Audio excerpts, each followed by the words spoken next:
What happens when one of Hollywood's most beloved actors walks onto a late-night set and everything suddenly goes sideways? When the laughs fade, the cameras keep rolling, and a routine celebrity interview spirals into something no one saw coming. That's exactly what unfolded the night Hugh Jackman appeared on The Late Show with Stephen Colbert. A moment that left the studio stunned and the internet buzzing. At first, everything followed the familiar late-night formula. Hugh Jackman stepped out to thunderous applause, the audience on its feet for one of the most universally admired stars in entertainment. Stephen Colbert greeted him warmly, flashing his trademark grin as the two settled into their chairs. Colbert opened with light banter, praising Hugh's latest project and joking about how effortlessly fit he looked. Hugh laughed, delivering his usual charm, brushing it off with talk of discipline, consistency, and simply showing up to do the work. The crowd laughed along. It was smooth, comfortable, and exactly what everyone expected. Then the tone shifted.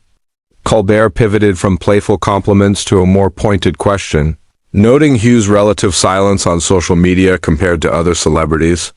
In an age where stars are often expected to comment on every major issue, Colbert asked whether Hugh's decision to stay quiet was intentional.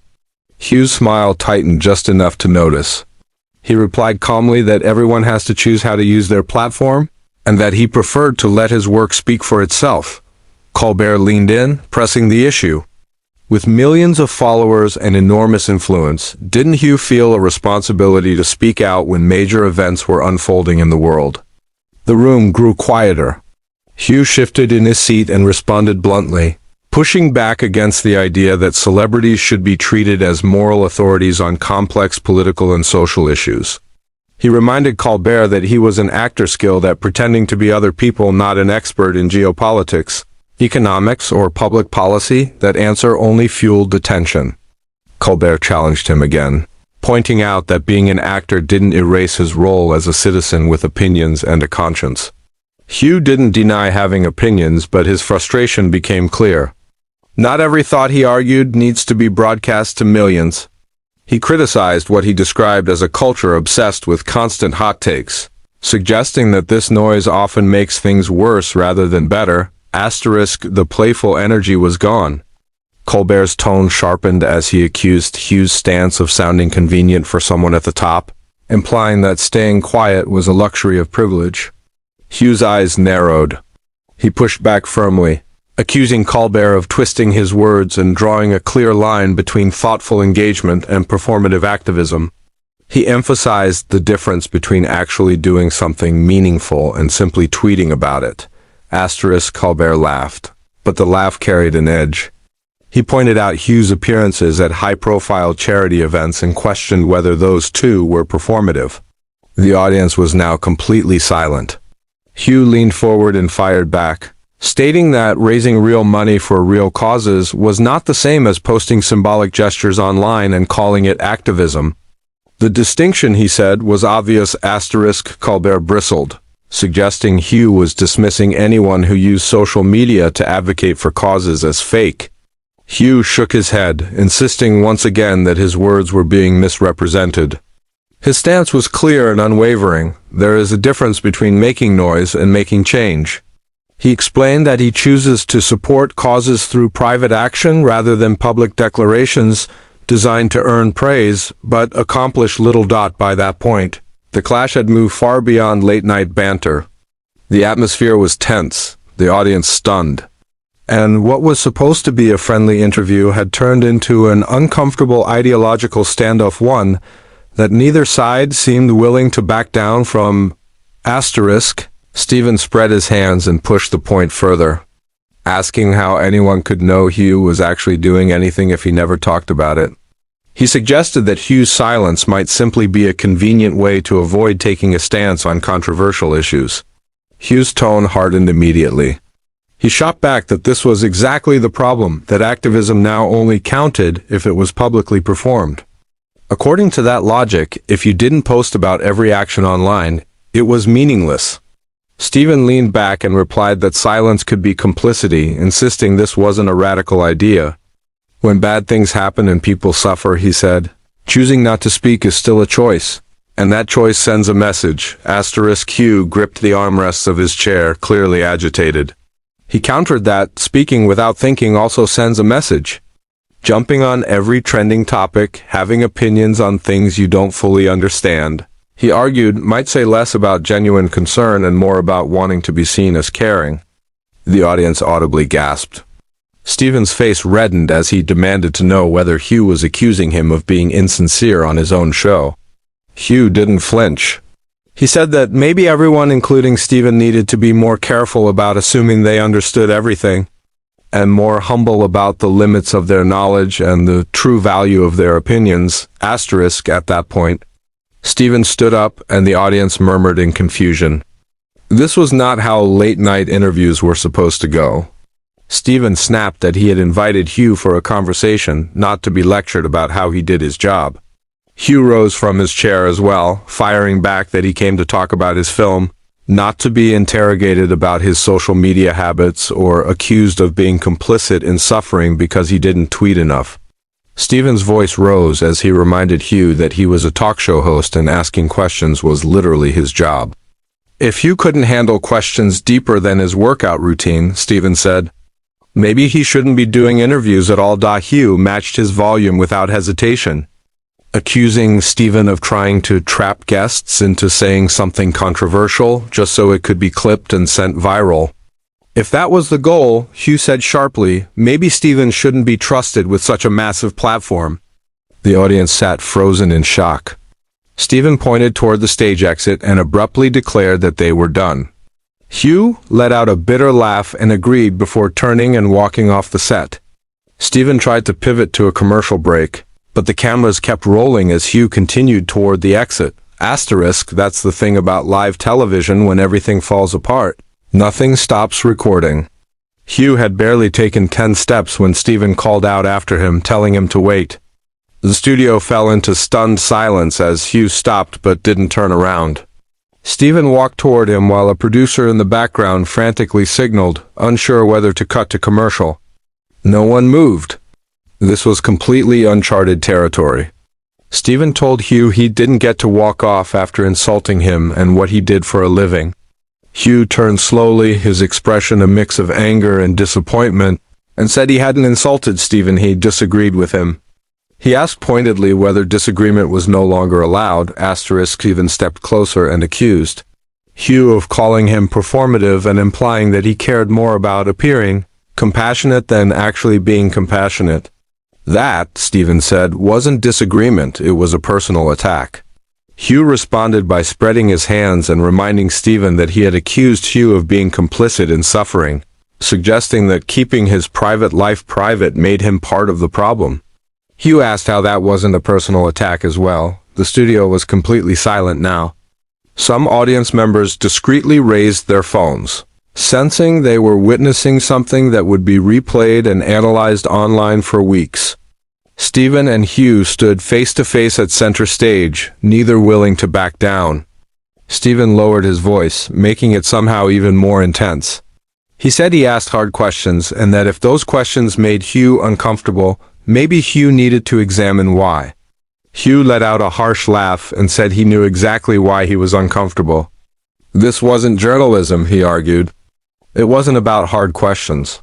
It was entertainment disguised as confrontation, inviting people on under the promise of a friendly conversation, only to ambush them with loaded questions designed to provoke a reaction. Hugh continued, saying the questions were designed to make guests look bad no matter how they answered. That wasn't bravery, he argued, and it certainly wasn't speaking truth to power, it was ambush television.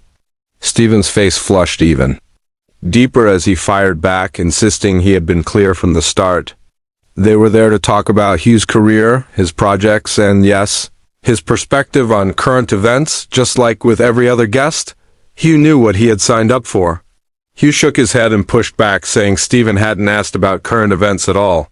He had asked why Hugh didn't post enough on social media and tried to frame him as someone who didn't care about serious issues simply because he refused to perform his concern for the cameras. That wasn't curiosity, Hugh said. That was manufacturing a narrative. Stephen stepped closer and scoffed at the accusation, pointing out that Hugh had built an entire career on creating narratives. Hugh was an actor, his life was performance, Stephen said, yet suddenly, when asked to be real, to be authentic, and to publicly stand for something, he hid behind the idea that he was too sophisticated for it all. Hugh's voice rose again as he rejected that framing. He said he wasn't above anything, he was trying to be honest. He argued that something had been lost when everyone with a platform was turned into a pundit, when silence became equated with complicity and nuance with cowardice. In his view, fear of being on the wrong side had pushed people to blindly repeat their tribe's talking points, and that behavior was now being celebrated as courage. Stephen pointed at him sharply, calling that cynicism the real problem. He accused Hugh of being so afraid of looking naive or performative that he had convinced himself that doing nothing was actually wisdom. That wasn't wisdom, Stephen said. It was cowardice dressed up as sophistication. The audience gasped as Hugh's face went pale and then flushed red. He asked if Stephen was really calling him a coward on national television simply because he refused to play the game. Stephen didn't retreat. He said that hiding behind philosophical objections while enjoying the benefits of privilege was cowardly, and that criticizing people who were at least trying to make a difference, however, imperfectly while doing nothing himself, was also cowardly. Hugh stepped forward until they were only a few feet apart. Stephen, he said, had no idea what he did with his money or his time, no idea what causes he supported or what work he chose to keep private. Stephen knew nothing about his life beyond what appeared on a screen, yet felt perfectly comfortable making sweeping judgments about his character, courage, and values. Hugh said this was exactly why he was reluctant to engage in public discourse, this instinct to judge without understanding. Stephen's voice began to shake as he responded. He admitted he didn't know what Hugh did privately, but argued that the issues facing society were too big for private charity alone. They required public pressure and people with platforms using them. Maybe it was imperfect, maybe some of it was performative, but at least it was something. At least it moved the conversation forward. He challenged Hugh, asking what his silence really accomplished and how private philanthropy could inspire others or create momentum if no one ever saw it. Hugh let out a bitter laugh and distilled Stephen's argument down to its core. So helping wasn't enough, he said. You had to help publicly so you could get credit for it. That, Hugh argued, was what this was really about. Not change, but visibility. Stephen threw up his hands and said visibility did matter. Being seen mattered, representation mattered. When influential people spoke up, it gave others permission to do the same and created a culture where caring was normal. Hugh's silence, Stephen argued, only preserved the status quo. Hugh's voice dropped to a dangerously quiet tone as he responded that Stephen's noise didn't change anything either. Stephen sat there night after night, making jokes, delivering monologues, nodding along to the right opinions, believing he was changing the world. But what had actually changed? Hugh asked. What had truly been accomplished beyond making Stephen and his audience feel good inside an echo chamber, where everyone congratulated each other for holding the correct views? The audience was deeply uncomfortable. Now some people even starting to stand and move toward the exits. This was no longer entertainment. It was raw, personal, and painful. Stephen's face hardened into fury. He told Hugh to get out. Hugh blinked in disbelief, asking if he was being kicked off. Stephen turned to the audience and said yes, he was. Ending the interview because he didn't have to give a platform to someone who came on his show to lecture him and dismiss people who cared as mere performers. He refused to sit there and be told that using your voice for good was somehow worse than staying silent. Hugh stood still for a moment as something shifted in his expression. The anger drained away, replaced by something heavier and sadder. He said this reaction proved his point better than anything else could. The moment someone disagreed, the moment someone challenged Stephen's worldview, they were shut down and silenced, all while claiming to champion free expression and open dialogue. The irony, Hugh said, would be funny if it weren't so depressing. Stephen pointed firmly toward the exit and told him to leave. Hugh nodded slowly and said he was going, but he wanted everyone watching to understand what they had just seen. This, he said, was what happened when you stepped outside the approved narrative, when you suggested that maybe the current way of doing things wasn't working. You got shut down, labeled a coward, kicked off the stage, and everyone nodded along, because you had said the wrong thing to the right people.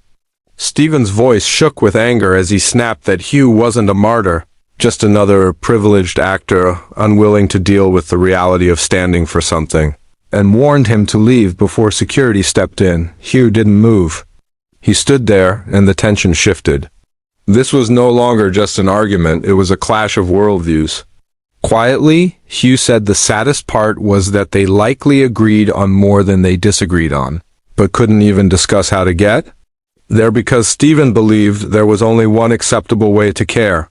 Stephen rejected that, saying Hugh had dismissed activism as performance, which wasn't a simple disagreement but contempt for people genuinely trying to help. Hugh took a breath and clarified that he didn't look down on people who tried. He criticized a system that turned effort into spectacle, measuring worth by volume and visibility. Stephen replied that he knew people exhausted by watching powerful celebrities stay silent when their voices could matter. Hugh nodded and admitted they were at an impasse. Stephen believed visibility was essential, while Hugh believed visibility without substance was hollow.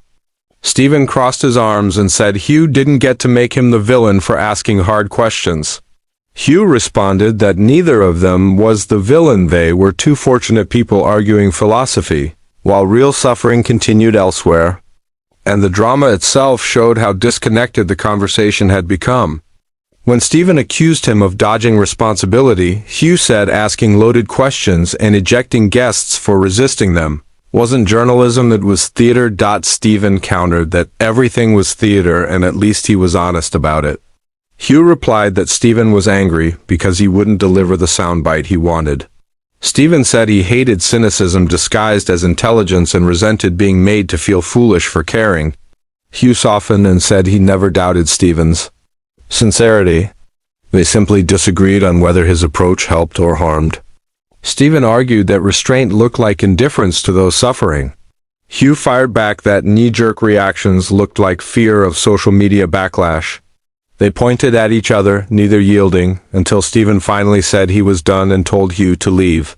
Hugh agreed. As Hugh reached the edge of the stage, he turned back and said he hoped Stephen was right, that public noise truly made a difference. But if it didn't, if it only made people feel better while nothing changed, then a lot of energy had been wasted. Stephen didn't turn around. He said goodbye. Hugh returned it and walked off as the cameras followed. The audience sat in stunned silence. Stephen turned back with a strained smile and announced a break, prompting uneasy laughter. Everyone knew. They had witnessed something real, a debate many people were already having in private. By the time the show cut to commercial, clips were spreading everywhere. Team Hugh versus Team Stephen. But maybe the real story wasn't who won. Maybe it was that we now live in a world where silence is called complicity, speaking up is called performance, and no matter what you do, someone insists you're doing it wrong.